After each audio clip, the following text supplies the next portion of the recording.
talk about something many of us have experienced in our life, a feeling that I would really like to call low self-esteem. Now, before I go any further in this topic, let me share with you a small story of mine. I used to be a really good student. By that, I mean I used to get A's and A star in my academics, used to perform really well in any kind of sporting event, and used to be a part of student council back in the day.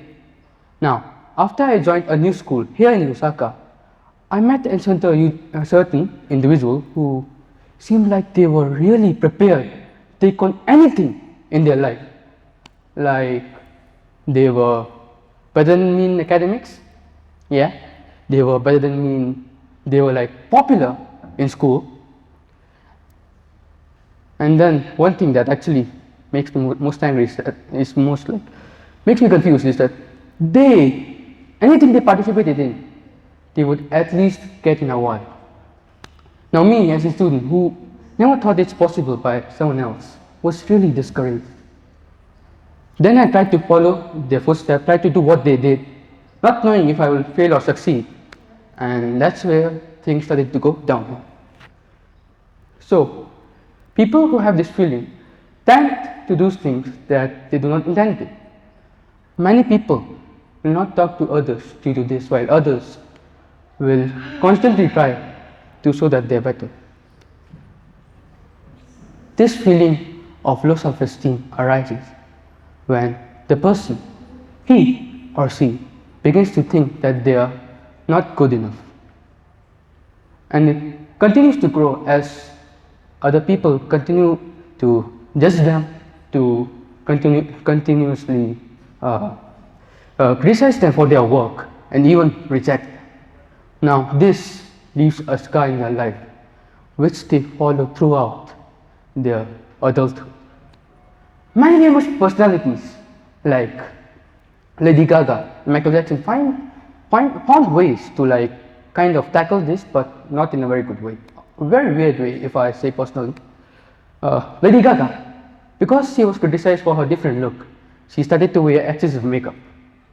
Michael Jackson, because he was discriminated for his skin color, he decided to whitewash himself, literally. You guys know it? Now, these guys, they did everything they can except to realize that this feeling is not based on reality. In fact, many people fail to realize that each one of us have our own strengths and weaknesses, but when we are consumed from this so-called feeling, we magnify our weaknesses and downplay our strengths. We look at other people who might have many achievements under their belt, and then we think of ourselves falling short. But the truth is that each one of us are a work in progress. Thus, we have to learn how to suppress this feeling of low self-esteem. How? Firstly, by learning to be self-aware. Whenever you're being overly criticism to yourself, giving negative talks to yourself, learn that pattern whenever you are doing so and interrupt the cycle. Other thing you can do is realize, is this feeling based on reality or some past assumption based on fear? Nevertheless, know your worth. How? Let me share with you another story. Story time. Now, there was a boy. He had an old father. He was sick and old. It looked like he would pass away any moment. So once his father gave him a watch. He said it's an 100-year-old watch and asked him to sell it to a shopkeeper. He went to a shopkeeper and sold him the watch. The shopkeeper looked at a watch only once and threw it on his table, saying, "It's worth nothing. Why did you bring this to me?" The boy, terrified, took the watch and got back to his father. The father then said to take it to the junk seller. Now, he went, as the father instructed, he went to the junk seller. He showed him the watch. The junk seller examined it for some time, and after that he said, "Okay, because it's old, I will sell it for around $10 to $20 max. He then brought the watch back again to his father, and then he was asked to take it to a pawn shop. He did what he was told and took it to a pawn shop. There, the pawn shop keeper looked at it, got a magnifying glass, looked at that really carefully. Oh, okay, nice, great. Okay, so what can I tell you is this thing is ruined, properly ruined. But because some of its features are still fine, I will take it for $100 at best. The boy again took the watch back to his father, and now the father asked the boy to accompany him to a museum. The father and boy reached the museum, where they met a guy who was really wearing a suit, looked really sharp, and of course they thought he's in charge of the museum, and he was. They went to him, but before they could even ask the price, he snatched the watch and looked at it, and he was like, "Whoa! This watch! I've been looking for it for so long! This 100-year-old antique! It's so rare! I've been looking for it. I haven't found it in such a good condition." And after he asked for the price, he was told any price. The old man, being wise, said, "Okay, just give me $45,000 for this." He said, all right, hey, lady, come here. Give the old man his money. The son was shocked. How is this possible?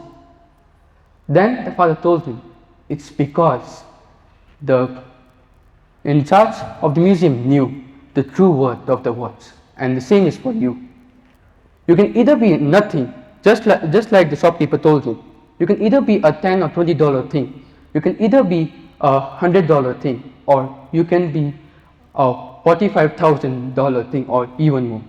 You just have to realize your worth. What you think of yourself matters.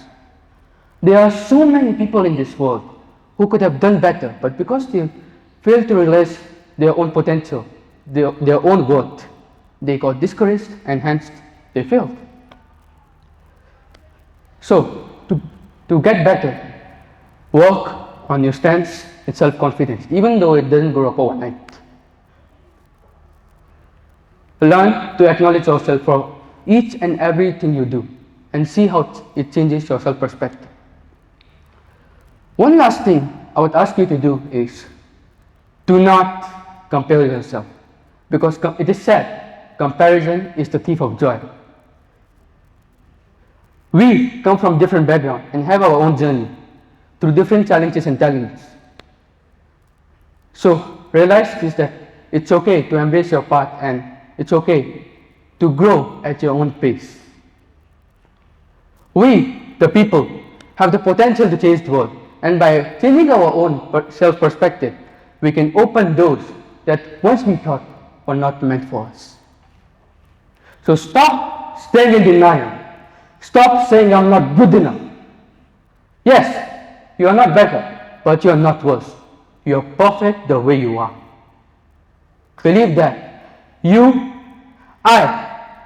each one of us have great potential, and none of us are more or less.